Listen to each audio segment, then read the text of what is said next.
गुरु ब्रह्मा गुरु विष्णु गुरुर्देवो महेश्वरः गुरु साक्षात् परब्रह्म तस्मै श्री गुरुवे नमः। Warm welcome to all the students who are with my video। तो प्रिय छात्रों, मैं आप लोगों को पार्ट्स ऑफ स्पीच का 4 भेद बता दिया था, नाउन, प्रोनाउन, एडजेक्टिव और वर्ब। उसी को आगे बढ़ाते हुए मैं आज आप लोगों को बतलाऊंगा एडवर्ब किसे कहते हैं और प्रीपोजिशन किसे कहते हैं। तो मैं इंग्लिश का क्रैश कोर्स लेकर के आप लोगों के बीच में उपस्थित हूँ।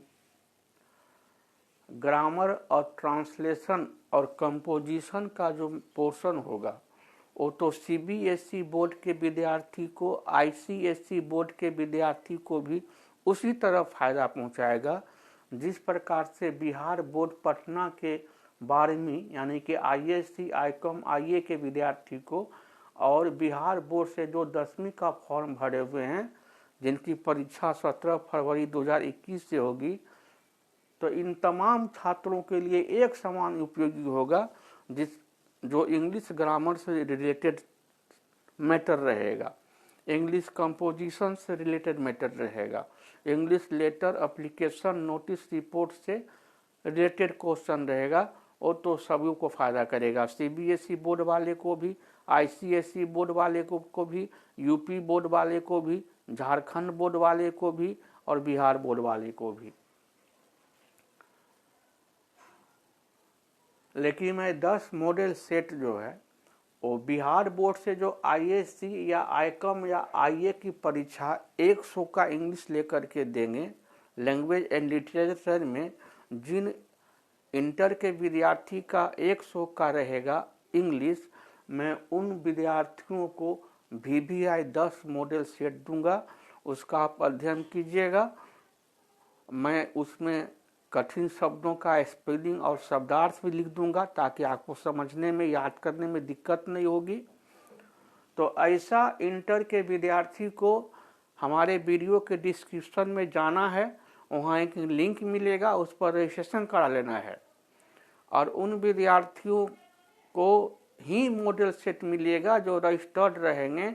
और मेरा एक अकाउंट नंबर जाएगा 1-2 दिन के बाद, उस पर जो है सो फीस हमारा 500 रुपया उनको प्रति माह के रूप से मोबाइल के माध्यम से या किसी भी दूसरे माध्यम से भेज दीजिएगा। और मैट्रिक के विद्यार्थी को जो मैं इंग्लिश का 10 सेट दूंगा वो गिफ्ट के तौर पर रहेगा, क्योंकि वो विद्यार्थी क्रैश कोर्स हमारा मैथ में जुड़ा हुआ है। जो हमारे क्रैश कोर्स मैथ में रजिस्ट्रेशन करा लेंगे मैट्रिक बोर्ड का विद्यार्थी, उनको मैं इंग्लिश का 10 सेट गिफ्ट के तौर पर दूंगा। उतना ही पढ़ के वो जाएंगे, उनको आराम से 70, 75, 80 नंबर चलाएगा। तो आते हैं विषय वस्तु पर। तो आज मैं आपको बताऊंगा एडवर्ब और प्रीपोजिशन। जैसा कि नाम से ही स्पष्ट है, एड का मतलब होता है बढ़ाना, जोड़ना, और वर्ब का मतलब हुआ क्रिया।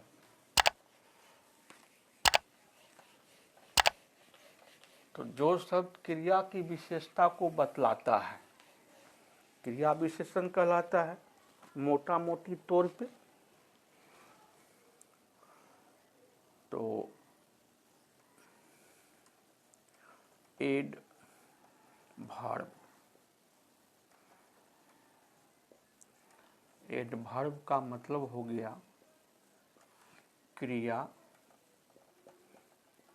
विशेषण।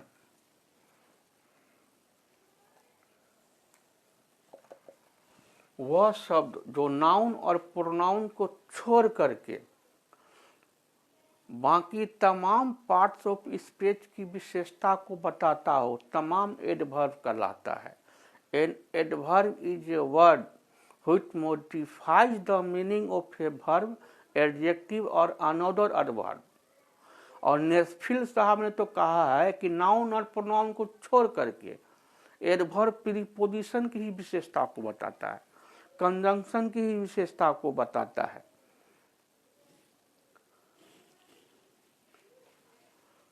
तो इसकी परिभाषा हो गई N adverb is a word which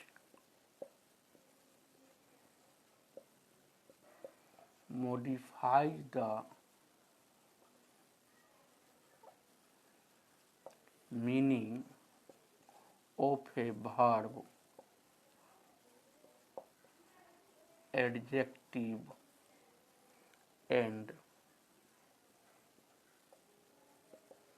another adverb. वह शब्द जो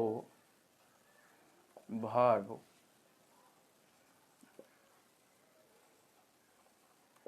एडजेक्टिव या दूसरे एडवर्ब की विशेषता बताता है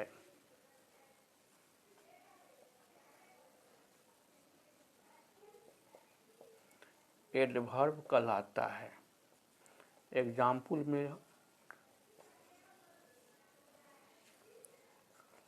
स्लोली, स्लोली का मतलब हुआ धीरे धीरे। फास्ट, फास्ट मतलब तेजी से। और भी है बहुत सा एडवर्ब, तो हम जब आपको विस्तार से एडवर्ब बताएंगे तो आपको हम वहाँ ले जाएंगे। और भी एग्जाम्पल में मैं आप तमाम इंग्लिश क्रैश कोर्स से जुड़ने वाले विद्यार्थी से अपील किया था कि 2 घंटा इंग्लिश उन विद्यार्थियों को जो जरूर पढ़ना है जो 12वीं में, मतलब कि इंटरमीडिएट के क्लास में लैंग्वेज के रूप में 100 नंबर का इंग्लिश रखे हुए हैं। और जब आप इंग्लिश का अध्ययन कीजिएगा तो इंग्लिश ग्रामर के साथ साथ आप हिंदी ग्रामर की पुस्तक को ही पास में रखिएगा और हिंदी व्याकरण की भी अध्ययन आपको साथ साथ करते चलना है, ताकि आपको इंग्लिश ग्रामर के डिफिनीशन को समझने में असुविधा नहीं हो, बड़ी सुगम हो जाए। तो an adverb is a word which modifies the meaning of a verb, adjective and another adverb. Adverb वह शब्द है जो वर्ब का, क्रिया का, एडजेक्टिव का, विशेषण का और किसी दूसरे एडवर्ब की विशेषता को बताता है। एग्जाम्पल है स्लोली है, फास्टली है, स्वीटली है, फास्ट है, वेरी है और भी बहुत सा है। एक डिफिनेशन आप और लिख लीजिए।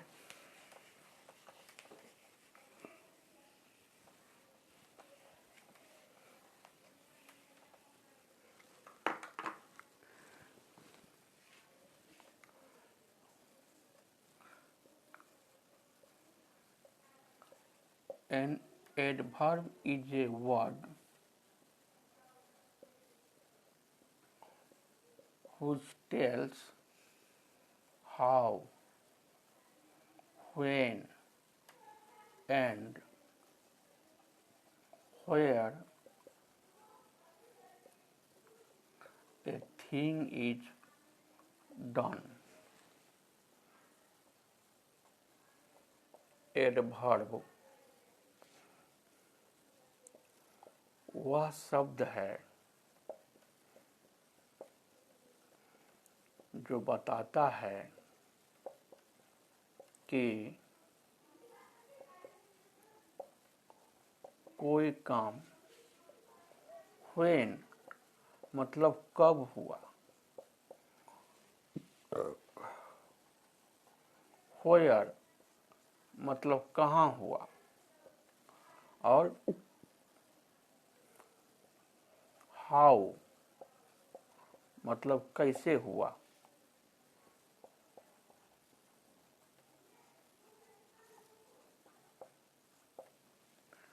अब एग्जाम्पल में आप समझिए।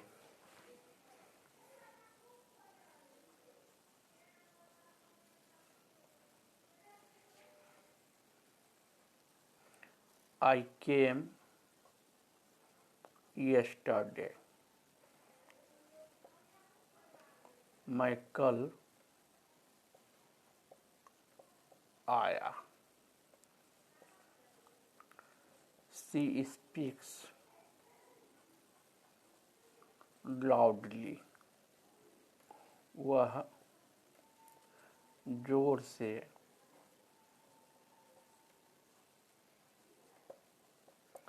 बोलती है। Please go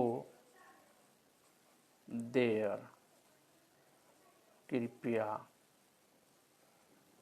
वहाँ जाओ। और yesterday है, ये एडवर्ब है। लाउडली है, ये एडवर्ब है। देयर है, ये एडवर्ब है। तो एडवर्ब वह शब्द है जो बतलाता है कि कोई काम कब हुआ, कैसे हुआ और कहाँ हुआ। प्लीज नोट कर लीजिए।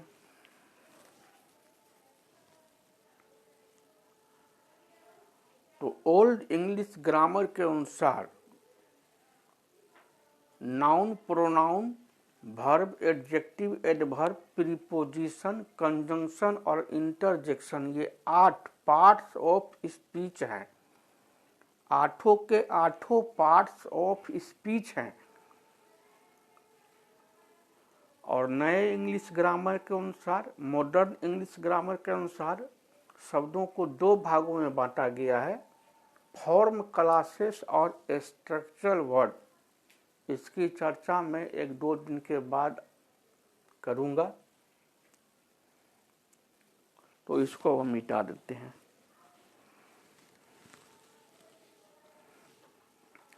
मेरा डिफिनेशन एग्जाम्पल को बड़े ही ध्यान से आप पढ़िएगा, याद कीजिएगा, स्पेलिंग मिस्टेक मत कीजिएगा, और पहले अपने दिल से आप जजमेंट लीजिएगा। और दिल से, आत्मा से यदि आपको ये जजमेंट मिले कि मेरा जो पढ़ाने का स्टाइल है वो आपको सरस लग रहा है और सुगम लग रहा है, तो प्लीज़ लाइक कीजिएगा। लाइक करने के बाद सब्सक्राइब कीजिएगा, बेल दबा दीजिएगा और अपने मित्रों और रिश्तेदारों में प्लीज़ शेयर कर दीजिएगा, ताकि अधिक से अधिक विद्यार्थी को बेनिफिट मिल सके।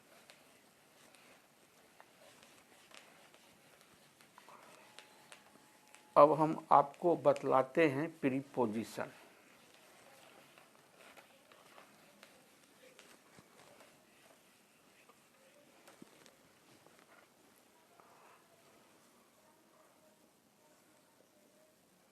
प्रीपोजिशन,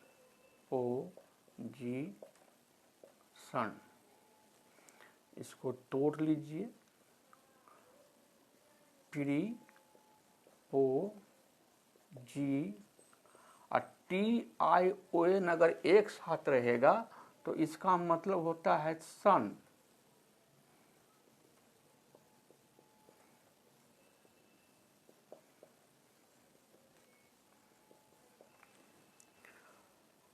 प्रीपोजिशन का मतलब होता है संबंध बोधक अव्यय। अव्यय मतलब जो खर्च नहीं होता हो, व्यय माने खर्च, और अव्यय मतलब खर्च नहीं होने वाला। इसका जैसा कि नाम से ही स्पष्ट है, प्री जो पोजीशन है, प्री का मतलब होता है पहले, और पोजीशन का मतलब होता है ना, पोजीशन का मतलब होता है स्थान,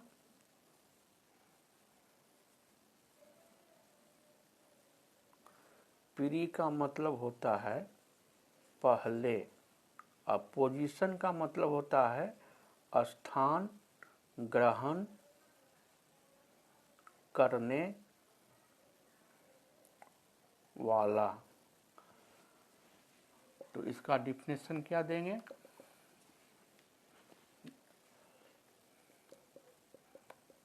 ए preposition is a word which comes before a noun or a pronoun to show its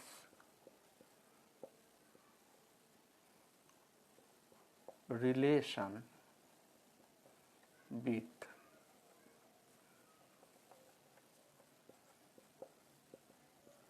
other words.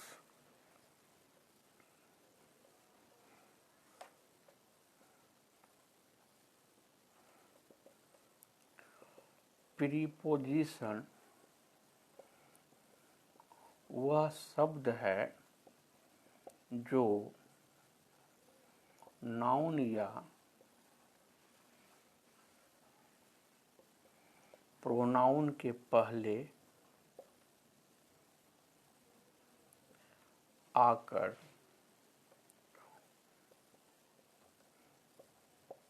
वाक्य में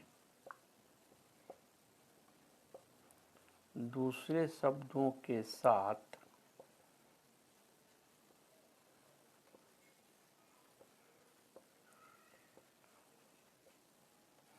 उसके संबंध को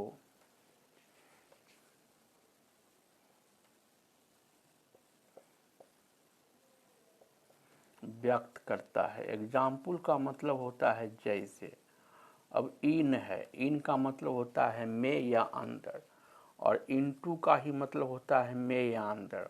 ऑन का मतलब हुआ पर, और ओवर का मतलब हुआ पर या ऊपर। बिहाइंड का मतलब हुआ पीछे। फ्रॉम का मतलब हुआ से, और ही प्रीपोजिशन है। 52 प्रीपोजिशंस हैं जिनका यूज मैं आपको सिखलाऊंगा। हम आपको प्रीपोजिशन आपको पूरे विस्तार से पढ़ाना है, क्योंकि ऑब्जेक्टिव क्वेश्चन में आपको प्रीपोजिशन से रिलेटेड बहुत सवाल रहेगा। तो प्रीपोजिशन का क्या डिफिनेशन हुआ, परिभाषा? ए preposition is a word which comes before a noun, which comes before a noun or a pronoun to show its relation with other words in sentence.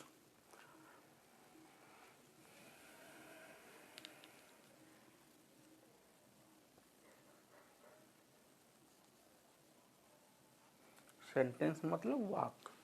Preposition वह शब्द है जो नाउन या प्रोनाउन के पहले आकर वाक्य में दूसरे शब्दों के साथ, विथ अदर वर्ड्स, दूसरे शब्दों के साथ उसके संबंध को बतलाता है। रिलेशन मतलब संबंध, शो मतलब बताता है।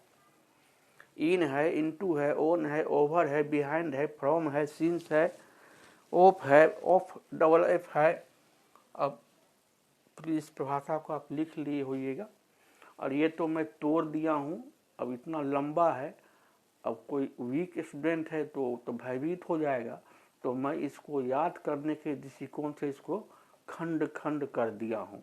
TION एक साथ रहेगा कहीं भी तो उसका उच्चारण सन होगा।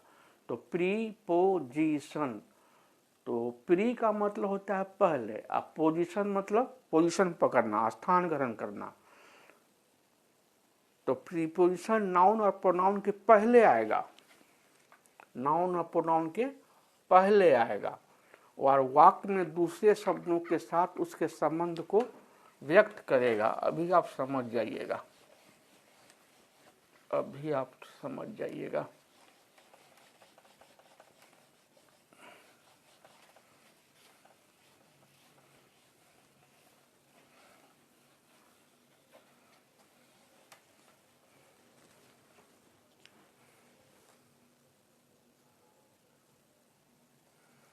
ये लिखा क्या हुआ है, example.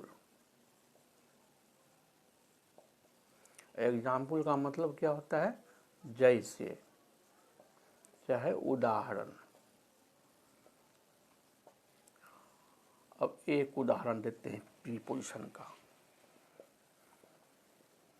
The cat is on the table, table पर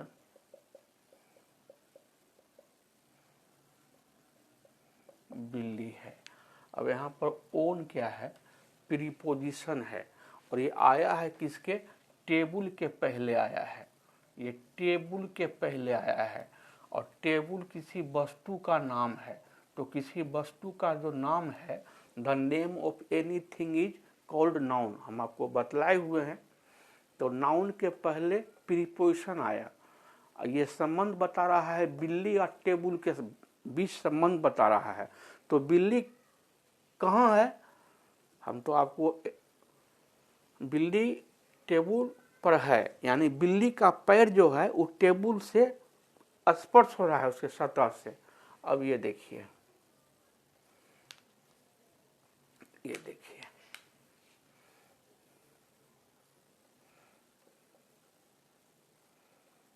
the students are in the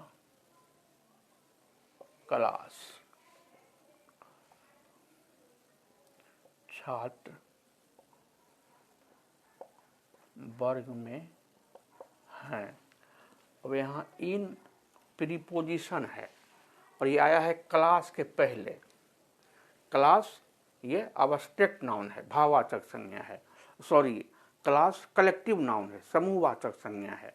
एक क्लास में 50, 60, 80, 90, 100 विद्यार्थी होते हैं, तो समूहवाचक संख्या है, कलेक्टिव नाउन है।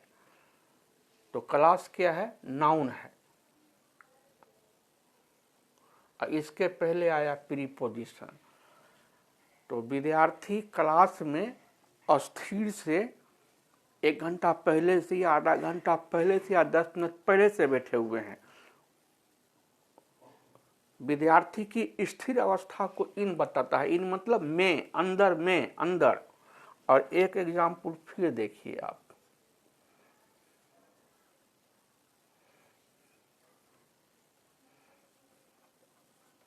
The boy fail into the well, लड़का कुएं में गिर पड़ा। तो ये इनटू जो है, इनटू है प्रीपोजिशन, और ये आया किसके पहले, वेल के पहले। ये वेल है, वेल का मतलब होता है कुआं, वेल का मतलब होता है कुआं, और ये है क्या, नाउन है। तो प्रीपोजिशन नाउन या प्रोनाउन के पहले आता है, और वाक्य में दो शब्दों के बीच के संबंध को व्यक्त करता है।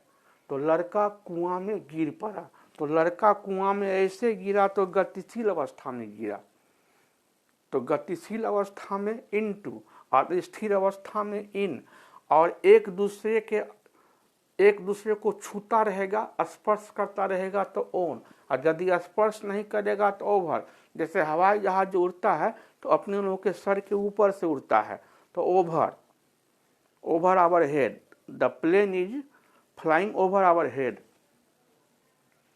तो आज के वीडियो में मैं आपको बतलाया एडवर्ब और प्रीपोजिशन। तो एक बार फिर आप लोगों से मैं अपील करता हूँ, परीक्षा बहुत नज़दीक है, कृपया अपने बहुमूल्य समय को बर्बाद मत कीजिएगा। एक एक सेकेंड का अपने पढ़ाई में सदुपयोग कीजिएगा, और कोशिश कीजिएगा ब्रह्म मुहूर्त में उठने का, अमृत बेला में उठने का। और अमृत बेला होता है 4 बजे सवेरे के बाद। 4 बजे जग जाइए, 4:30 में जग जाइए, 5 तक भी जग जाइए, और 8-9 बजे सवेरे तक कंठस्थ करते रहिए। गेस्ट पेपर से या बीटीसी की किताब से इम्पोर्टेंट क्वेश्चन को खाली याद कीजिए, उस समय मैथ मत बनाइए। और जिनका इंग्लिश है इंटर में, वो 2 घंटा इंग्लिश प्रतिदिन पढ़िए। और जो 12वीं के विद्यार्थी हैं, प्लीज़ हमारे लिंक पर जा करके आप रजिस्टर्ड जरूर हो जाइए। जो विद्यार्थी रजिस्टर्ड रहेंगे उन्हीं को मैं 10 मॉडल सेट दूंगा। आसानी से मेरे सेट को याद करने के बाद आपको 80 प्लस नंबर चला आएगा। और जो मैट्रिक के विद्यार्थी हैं उनको केवल हमारे मैथ वाले ही क्रैश कोर्स से रजिस्टर्ड होना है। और आप दोनों ही विद्यार्थी को जो 12वीं में है उनको भी मतलब जो ISC ICOM में IA में है उनको भी, और जो 10वीं का भी बोर्ड परीक्षार्थी हैं, ये दोनों किस्म के विद्यार्थी को हमारा पारिश्रमिक या शुल्क जो है 500 रुपया हमारे अकाउंट पर प्लीज़ भेज दीजिएगा। तो आप लोग खूब मन लगा करके पढ़िए, माता पिता के सपने को साकार कीजिए, अपने जीवन को सफल कीजिए। आप सबों का बहुत बहुत धन्यवाद।